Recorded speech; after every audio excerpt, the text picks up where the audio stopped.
buns.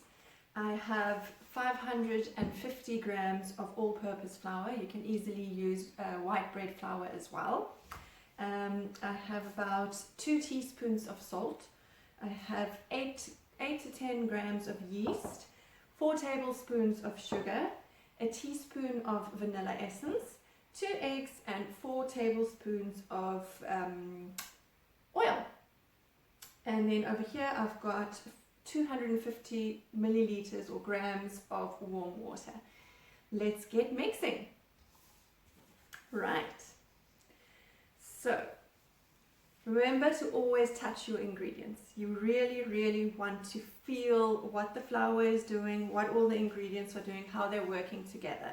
The more you do this, the more you'll get to know your dough, the more you'll feel comfortable with your baking. Right, so I've just been sifting through my flour here, just playing with it with my hands. You're allowed to play with the flour. I'm adding my salt into the flour mixture, and I'm just making sure that it is getting mixed into the flour.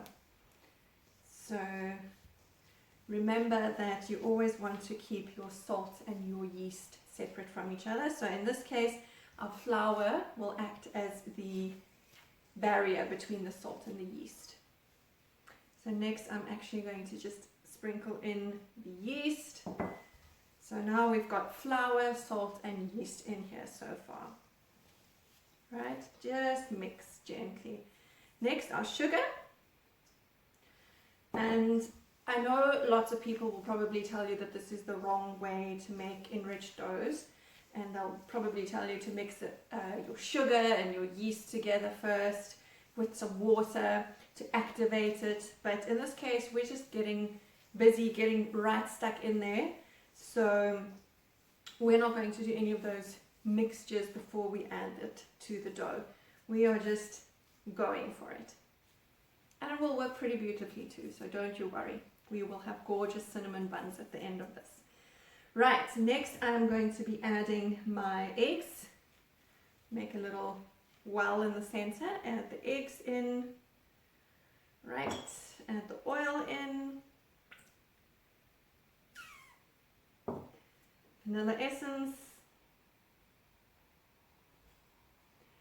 And I'm going to start mixing just with my hands, and once it looks like the flour can't go any further and it's too dry to continue, we'll add our water.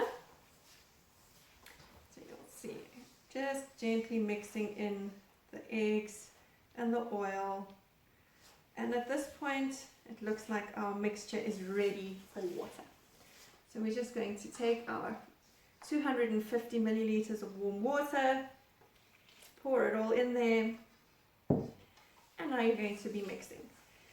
You can, if you want to, do this whole process in your stand mixer, in your KitchenAid or Kenwood, whatever it is that you have, but I do prefer to, especially when it's a small batch like this, I do prefer to mix it by hand, because you get to know your dough. You really get to build on that relationship, and you'll start sensing after a while what you can do to help the dough along, what it needs. Does it need more water, less water? Does it need a warmer environment? Does it need a cooler environment? So you'll learn to read all of these signs as you interact more and more with your dough. So I am literally just mixing all the dry bits into the dough now. I want all the dry flour to disappear, and you can always use your trusty dough scraper as well, just to scrape your sides clean and to assist you with this process of scraping in the last little bit. Always remember to check underneath, there's always flour hiding there, and you don't want that surprise later. So check everywhere, make sure there's no dry bits hiding. And you just keep going, and we're almost there.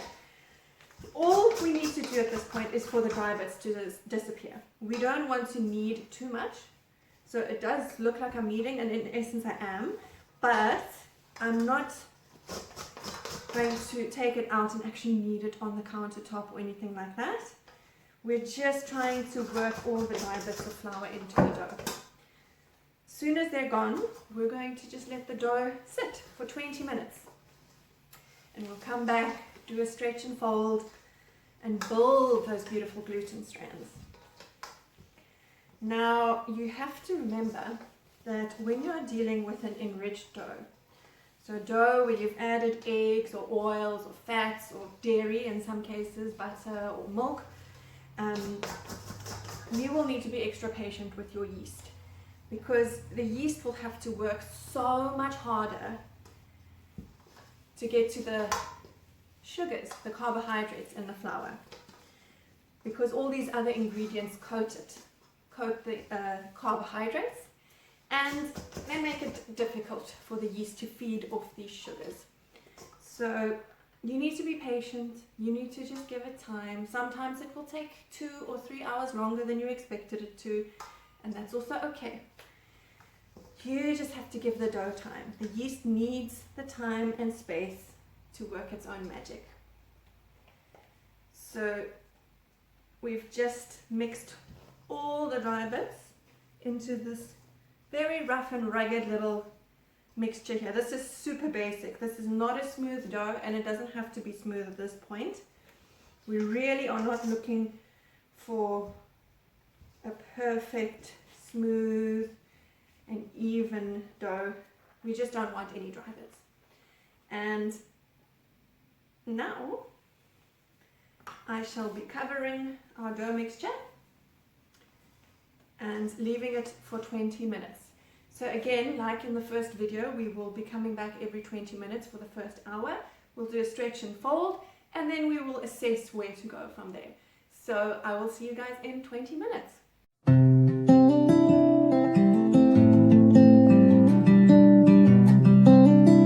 It's been 20 minutes. Let's have a look at the dough.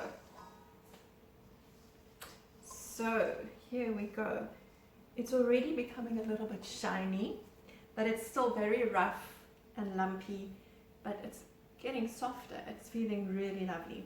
So what we're going to be doing is just stretch and fold.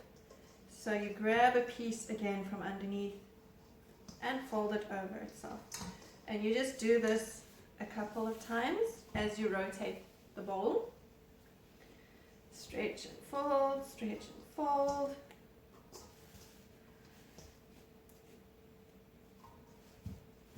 And take the dough scraper, help it to just tip over the dough. So now we've got the rounded edge on top and the folded side at the bottom. And we're going to cover it again and leave it for another 20 minutes.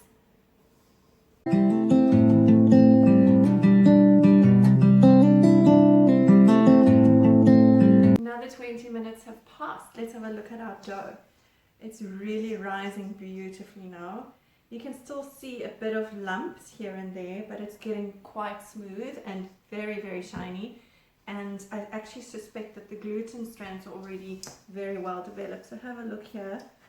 Look how it stretches. This is quite beautiful. But we still want it to become very smooth, so it's not yet quite ready. So what we'll do is give it another stretch and fold and come back after 20 minutes. So stretch and fold, and we just keep going.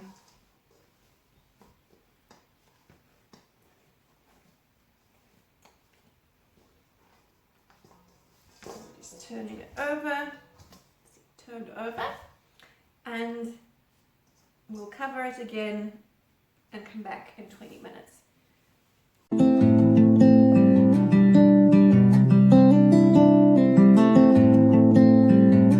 Another 20 minutes have passed, which means that the dough has now had an hour altogether of fermentation, of rising time.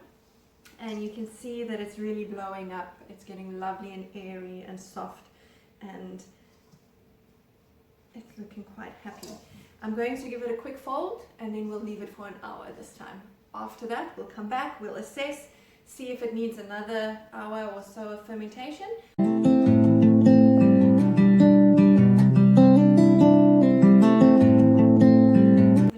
has risen for another hour, and you can see it is really, really happy now. It has really blown up and doubled in size, and soft, light, and airy. Oh, wonderful. All right, so now we need to roll it out. I'm going to dust my surface area like this with some flour. Flour shakers are magic for that. And we're going to tip the dough out, a little bit of flour over the top so that it doesn't stick to our rolling pin, and we will just roll out very gently. And you can of course decide how large or small you want your rolls to be.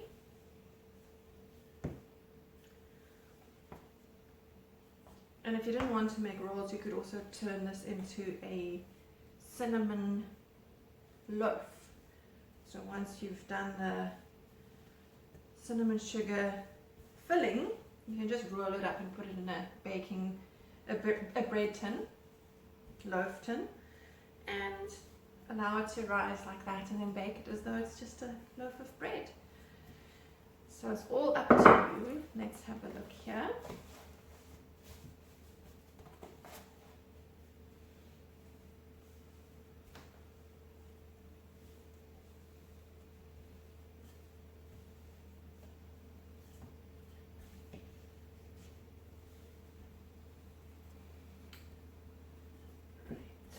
Almost there.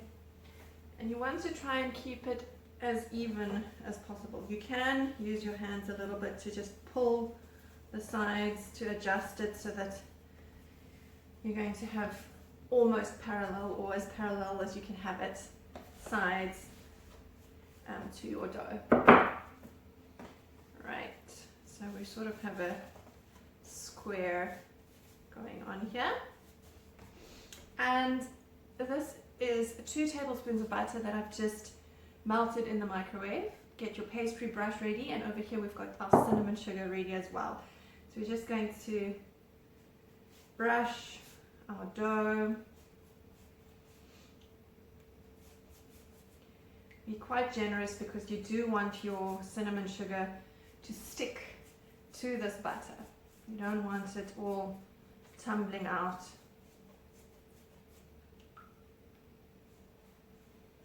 Want it to stick, so make sure there's enough butter, and obviously the butter is delicious too, so just, you know, cinnamon buns are not an everyday thing. You want to enjoy them, so be generous with your butter, be generous with your cinnamon sugar, and enjoy.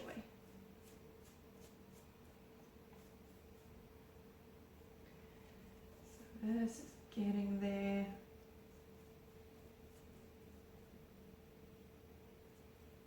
Beautiful.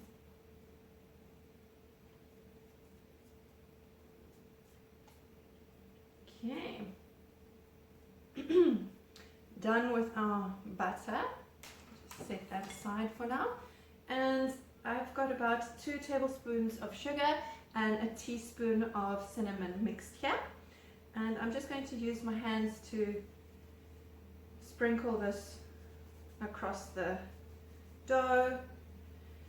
And be generous again. Make sure you cover it nicely and evenly.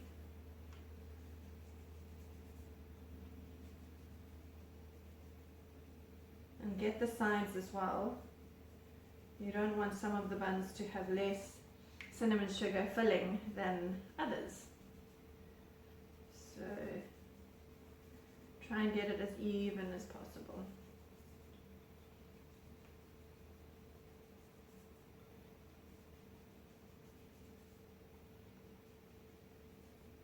This might take a little bit of time, but have fun. We'll try to have fun. Let's go around the sides.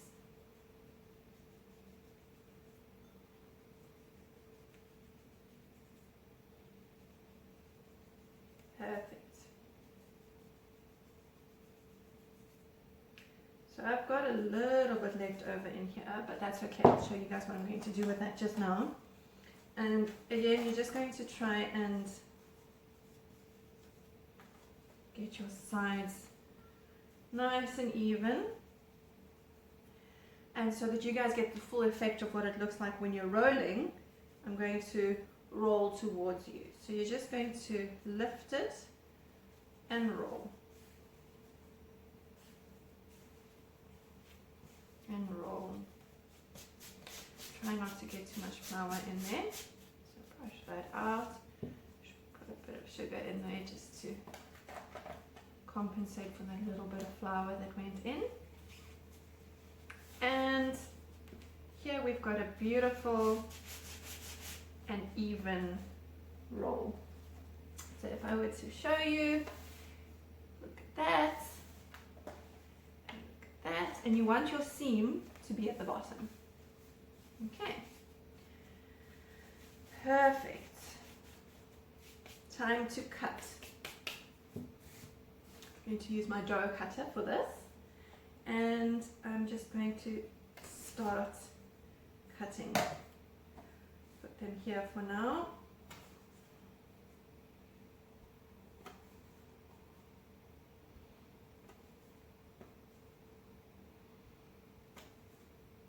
Fat little dumplings. And they're about 1.5 centimeters to 2 centimeters thick.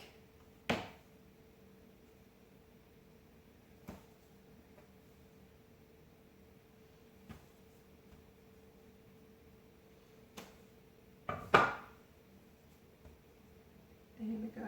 This one might need a bit of assistance with the rolling.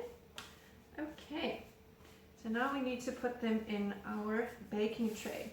So let's get that ready for us. And you want to take just some baking paper to line your tray, and then one by one you will take a bun and place them inside. So they don't have to touch 100% because they will still rise into each other during the final rise. And I'm going to show you what this looks like as soon as I've tucked them all in nicely, and you'll get your chance to have a look. And we're getting there. This is looking so great. And I'm going to try and make this look equal. I'm going to turn that one over. And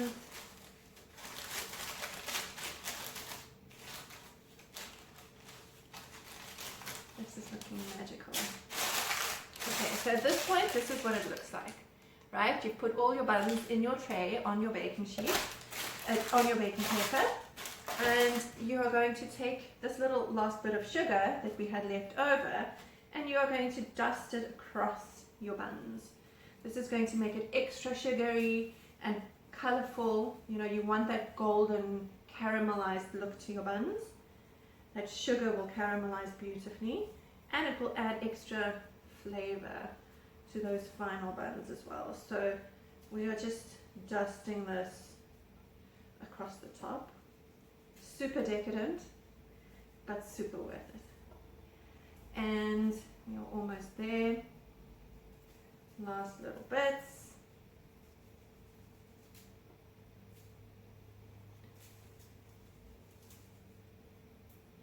Perfect. So this is what we are looking at right now. Okay, and I'm going to allow these buns to rise for about an hour.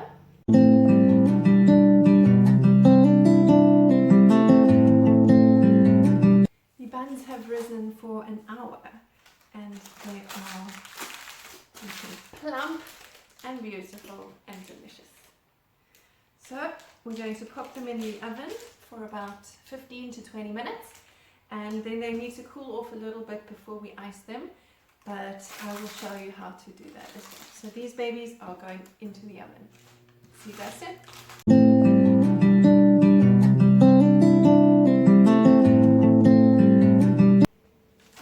beautiful cinnamon buns are out of the oven.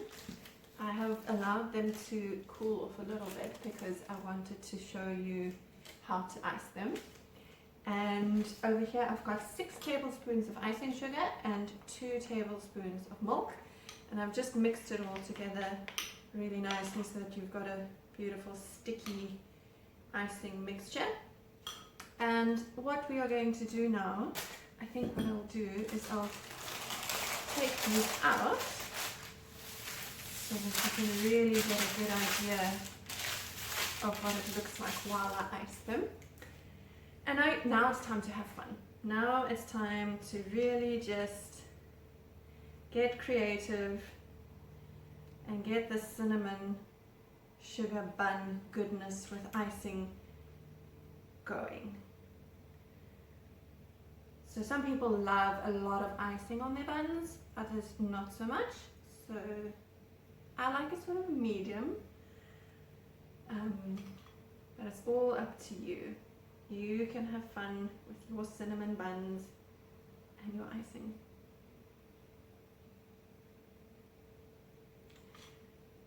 Try and get it as even as possible so that all the buns have beautiful icing on top, and they're so soft and fluffy.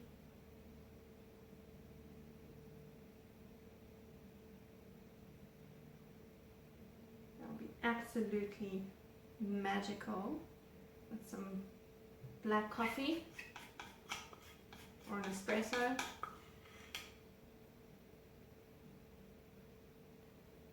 And